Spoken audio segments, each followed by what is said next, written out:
ባክሽ እናዳኛለች። ኤደንም ባልሆነ ስነ ስርዓት ያሽ እኔ ኤደንን እንደዚህ ያልና ማን ነው ታዲያ? እቺ ቲና ናታ። ምን አደረገች ደግሞ? አሁን እኮ በሷ ቤት አግኝታ መንጠባረሯ ነው። ተንጠባረረች?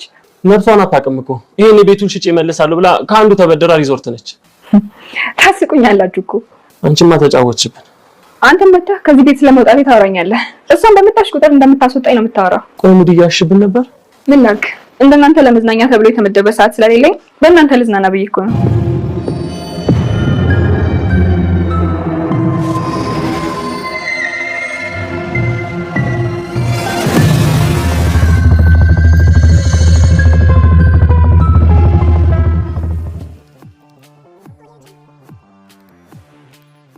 ዳኒን ቲናና ኤደን ሊያስጨልሉት ነው። ቲና አሁን አልመጣም ተዝናንቼ አልጨረስኩም እያለች ነው። ቲና በሷ ቤት አግኝታለችና አለም ዘጠኝ ብላለች። ኤደን እውነታውን ሳትነግረኝ ከዛ ቤት መስማት እንዲሰማ የማትፈልገው ነገር አለ። ስለዚህ እውነቱን እስካልነገርከኝ ድረስ እዛ ቤትም አልሄድም ብላ ጥላው ሄዳለች። ዳኒም እውነቱን ስለዚህ ሊያወራ ወደ ቤት ሲሄድ የካርታውን ፌክ መሆኑን አባቱና ካሌብ ሲያወሩ እሱ ሰምቷል። በዛም የተነሳ ዳኒ ጨልሏል። ልክ ራሱ ለፍቶ ደክሞ ጥሮ ግሮ ያመጣው ሀብት ይመስል በጣም ተበሳጭቷል። ለቲና ሲደውልላትም አልመጣም ብለዋለች። እውነቱንም አልነገራትም። ትሁትንም ሲጠይቃት ይላማለኝ በሰማይ ወተቷንማ ላይ እንዳይሆነብህ ብዬህ ነበር እኮ ብለዋለች። ታቂ ነበር ቢላትም አንተ ምክር አይገባህም መክሬህ ነበር ያለፈህበት ገንዘብ እንዴት እንደዚህ ሊያናድህ ይችላል ብትለውም ዳኒ ግን በጭራሽ ተስፋ አድርጌ ነበር አጣሁት እኮ እያለ ነው። ሰላም ሰላም፣ ውድና የተወደዳችሁ ውድ ቤተሰቦች እንደምን አላችሁ? በያላችሁበት የዓለም ዳርቻ ሰላማችሁ በስትተርፍ ይበልን እያለን ዛሬም በአዲስና በትኩስ መጥተናል። እናንተም በቅንነት ላይክ፣ ሼር፣ ሰብስክራይብ እያደረጋችሁ ቤተሰብ ታረጉን ዘንድ በትህትና እንጠይቃለን። ቤተሰብ ላደረጋችሁን ሁሉ ከልብ እናመሰግናለን።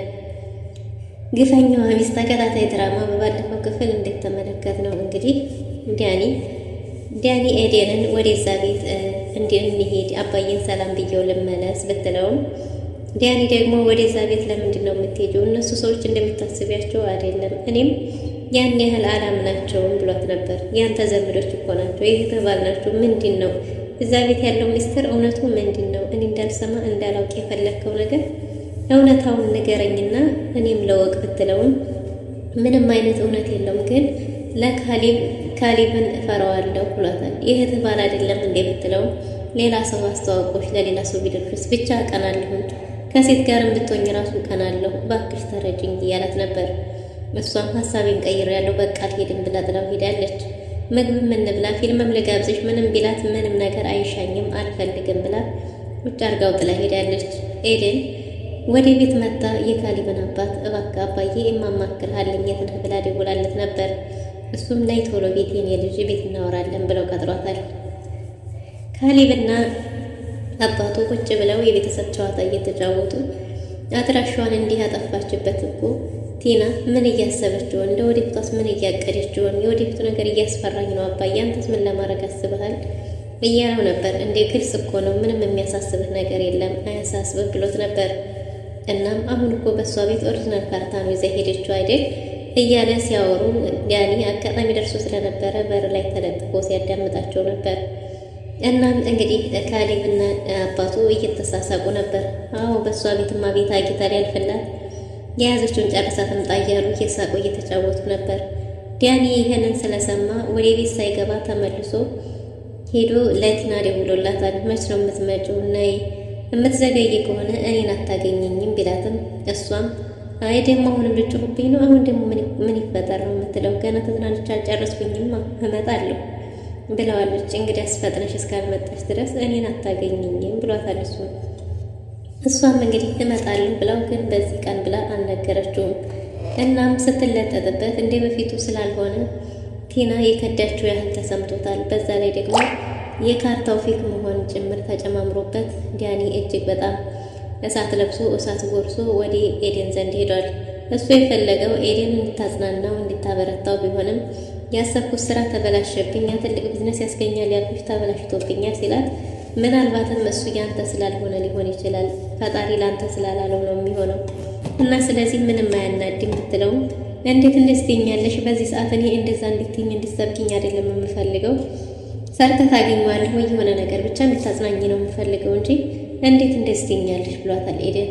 ኤደንም ምናልባት ያለፈህበት ሊሆን ይችላል፣ የለፈህበት የላበት ቢሆን አይከለክልም። ስለዚህ ፈጣሪ ላንተ ያለውን ይሰጥሃል። ይሄ ደግሞ ምናልባት ያንተ አይደለ ይሆናል ስትለው ለምን እንደዚህ አልሽኝ ብሎ ብሏል። እኔ እኮ አንቺን አግብቼ ከአንቺ ጋር መኖር ነው የምፈልገው ሲላት እኔ ባለን ተብቃቅተን በንጹህ ፍቅር አብረን አንተም ሰርተህ እኔም ሰርቼ እንድንለወጥ ነው የምፈልገው። ስለ አሁንም ቢሆን ጋብቻችንን ምንም የሚከለክለን ነገር የለም ብትለውም እሱ ግን አንቺን አኖርበታለሁ ብዬ ያስቀመጥኩት ሌብል አለ፣ አንቺን ይመጥንሻል ብዬ ያስቀመጥኩት ሌብል ላይ እስካልደረስኩ ድረስ ደስ አይለኝማ እያላት ነበር። እኔ ግን ደስተኛ መሆኑ ምንም ነገር ሳይኖረን አብረን ተጋግዘን መኖር ስንችል ነው ብለዋለች።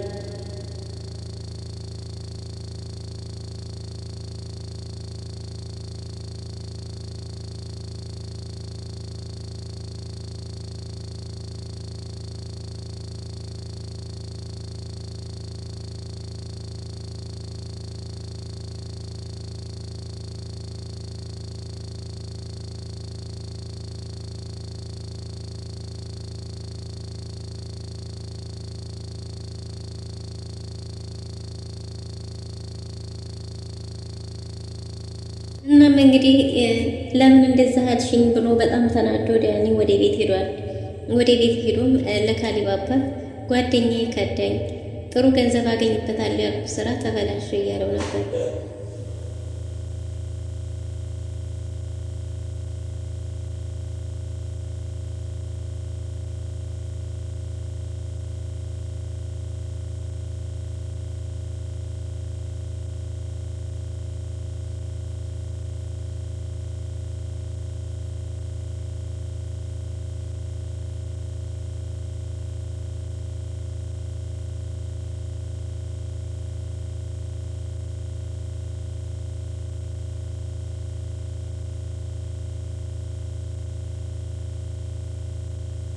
ዳኒ ለካሊብ አባት ሳምነው ከዳኝ፣ ጓደኛዬ ከዳኝ እያለው ነበር።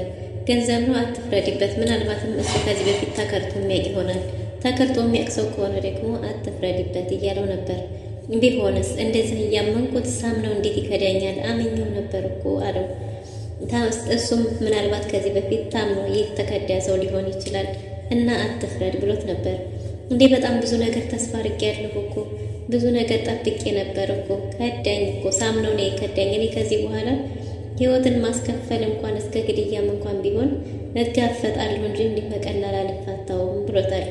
የካሊብ አባትም ነገሩ የገባው ይመስላል። እናም ወንድ ልጅ ቆረጠ እንዲህ ጀግናና ወሳኝ ስትሆን ደስ ይላል እያለው ነበር። እንዴት እንደዚህ ትላለህ? እያበረታታኝ እኔ እኮ ትመክረኛለህ፣ የሆነ ነገር ትለኛለህ ብዬ ነበር ነገር ግን አንተ እኮ እየገፋፋኝ ነው ብሎት ነበር። አዎ ወንድ ልጅ ቆራጥ ሲሆን እጅግ በጣም ደስ ይላል። ገንዘቡ ደግሞ ምናልባት ያለፋበት የላብህ ካልሆነ ምናልባትም ፈጣሪ ላንተ ያላለው ሊሆን ይችላል ብሎት ነበር። ግን እሱ እንደዚህ አይነት ፍልስፍና አይመቸኝም፣ ብዙ አይገባኝም እያለው ነበር። ነገር ግን በቀላል ነገሩን እንደማይተው ደጋግሞ ሲነግረው ጎበዝ፣ በርታ፣ ጀግና፣ አሁን ወንድ ሆነሃል፣ እንዲህ ወንድ ወጥተሃል። ቀለል ያለ ነገር ሰርተህ ከታሰርክ አስፈታሃለሁ፣ ዋሶኛ አስፈታሃለሁ፣ ምንም ችግር የለውም።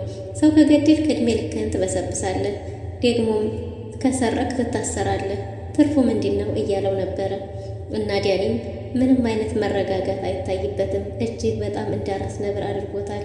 ያለፋበትን የሰውን ገንዘብ ካላገኘሁ ብሎ ሰው በዚህ ልክ እንደዚህ ይሆናል? ኧረ ኤደን ስጠንቷል።